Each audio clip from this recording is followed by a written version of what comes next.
This video is about GPS trackers for use in coastguard rescue situations, rescue practice situations, to be able to make sure that we can find our coastguard dummy, our Bob or Oscar, that has been put in for a search pattern. We are involved in search patterns. There are a variety of different search patterns, obviously, sector searches and box searches. We will place a mannequin in the water. The idea is that we're going to search and find it. Depending on the conditions, it could be that we could have some difficulty. And we want to ensure that at the end of the night or at the end of our practice session that we can go straight back to the location and make sure that we've got it if we haven't managed to pick it up on our visual search. There are a number of different GPS devices that are available out there, things like this, which are really designed to be on a car, have big antennas and connect to your power. There are smaller ones that are disguised as relays that can be put in cars. They're quite interesting. But the one that I settled on for quite a while was a little pocket version here. It requires a SIM card. Turns out that there's only a few SIM cards that will work on this older type of technology, and it's battery operated.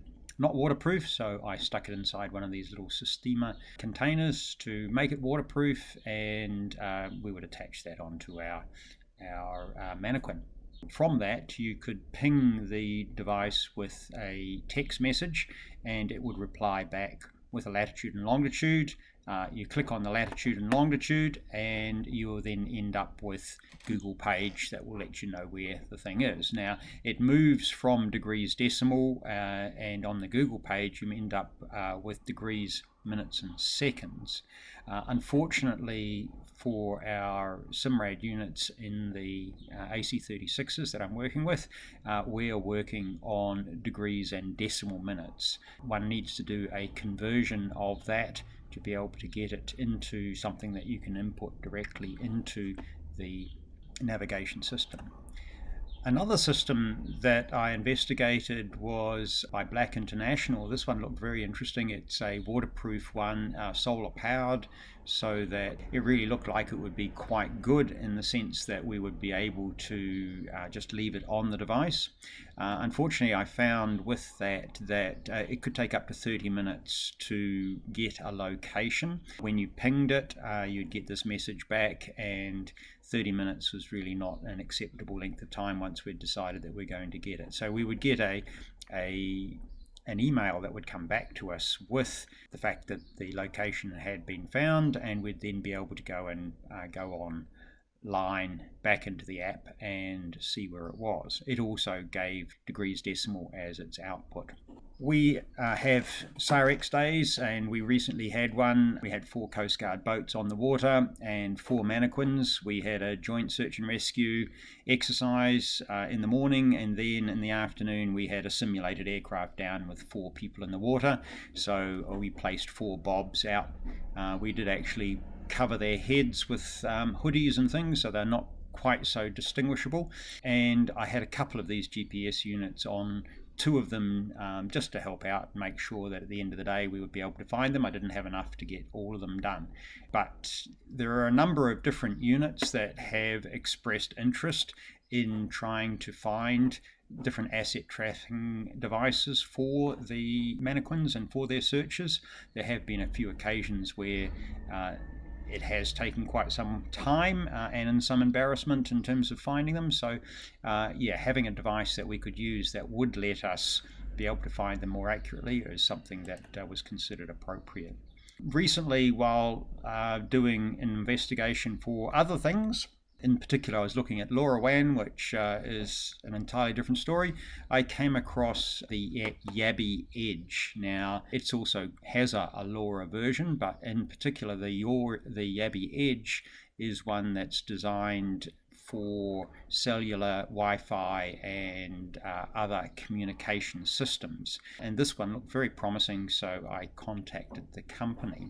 They have supplied me with this test unit, which I have created a little back plate for and put on a Velcro strap, which let me put it around our Bob's neck. So he's got a dog collar on and he's now in a position where we could put him in the water. So what you get from the app or from the web page, you can see it on either, is you get an indication as to where the item is that you're tracking, and obviously this is designed for tracking a lot of other things, not in particular what we're doing, but it gives you a pretty good location. Again, it's the decimal degrees, and we can also set some geofences, and the geofence would let us specify a particular place that if it moves out of that or moves into it, we want it to start indicating tracking information or sending us information.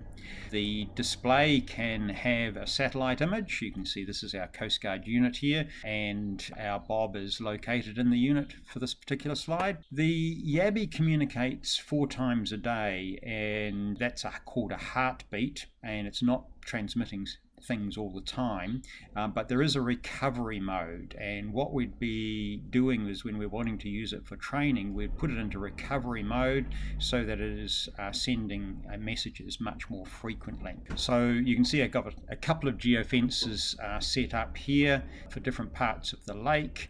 The recovery mode, when you go to set it into recovery mode, you set it for a certain period of time. You don't want it on recovery mode all the time because that's going to be using up a lot more battery. So a 6-hour period might be appropriate, but you can only enter that recovery mode at one of those heartbeat points, or just before that. So I've had the heartbeat points reset from the 6-hour intervals that they had them on to during the day to a more realistic set of times for us. So at the moment it's detecting whether I'm wanting to go into recovery mode at 9 o'clock, 12 o'clock, 4 o'clock and 7 p.m. Here you can see the display screen. The Yabby is now currently on our boat in the marina. We have a GPS location.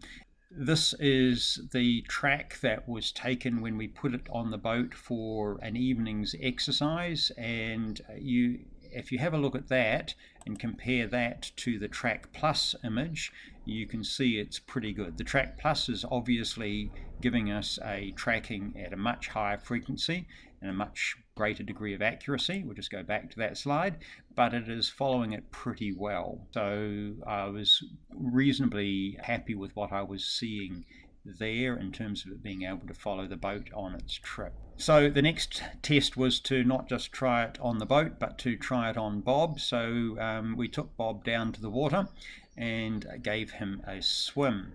You can see in the top left here, just in the distance, Bob's away in the distance. In the middle screen, you can see the little blue dot where our boat is and where Bob basically is. And on clicking at the bottom of the screen, we're able to pick up the coordinates. They're copied to the clipboard. Again, it's in decimal degrees. And yeah, there's a bigger picture of where Bob is away in the distance. To get from the decimal degrees to what we want, which is degrees decimal and then minutes, there is a web page conversion, and I found that you can just paste it into the latitude box and then delete the longitude that comes with it, and then paste it into the longitude box and delete the latitude that comes with it, and that will bring up the conversion for you, which you could then put straight into your SIMRAD. It's an unfortunate extra step, and I have asked if there is a way that we can have the degrees decimal and minutes as part of the system that is being offered to us. So here is the tracking done when we went out with Bob. You can see in the bottom left corner we've placed Bob in the water and he's been drifting. Compare that to, this is the same thing with the satellite image on, and then compare that to the Track Plus. You can see here is where Bob is drifting and here is where the boat has been when we've gone away. We went away here.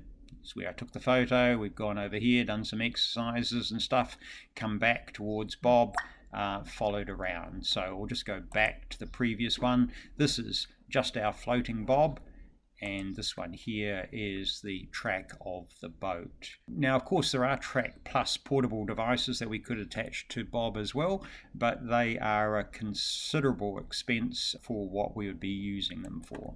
Here's Bob, been fully recovered, strapped down on a stretcher as part of our man overboard drills. And this is a screenshot just showing the website history, different times. You can see here that it's basically sending something every 2 minutes approximately every 2 minutes, which in terms of being able to find your mannequin in the ocean or in the lake, a 2-minute interval should get you close enough to be able to pick them up and spot them, and that seems to work quite well, so quite happy with that. Just looking at some of the details, it uses 3 AAA batteries which are user replaceable. It is, a considerable battery life. If we were using hourly location, we get a full 2 years out of it. Just what we're looking at doing, which is probably once a week taking them out, I'd say we're in the 4 to 10 years range in terms of battery life, and given that it's user replaceable, that's no issue at all. It is IP rated, so good for 30 minutes in 1 meter of water. That's all we really need to know about that. We can set geofences, and this down here, the theft recovery, is the mode that we would be using, the switch to recovery mode, to be able to activate tracking. So overall, I was quite impressed with this unit to be able to be attached to one of our bobs. The current discussions I've got with the company, it looks like it's about $250 to purchase, including GST, and then there is a monthly subscription of I think it was about $15, which overall seems to be quite reasonable. The Black International, which I trialed and I didn't trial, I bought and wasn't successful, cost more than that. It was about it was about the same, and it costs $60 a year for its updates, but its updates are so infrequent that I really don't feel that it's in competition with it. So this looks like a pretty good solution for units to be able to get. It's an off-the-shelf solution. Basically, you just create some sort of harness to tether it onto your bob, and there are some parameters that you can have set up by the company. Then you get an app and you're good to go. You're just up for that annual subscription or monthly subscription. If we get enough units that are interested in these, we might get a bit of a discount out of it as well. Any questions can be sent to queenstowntraining@coastguard.nz. Hope this is informative, and I'll certainly be recommending that our unit purchase one of these.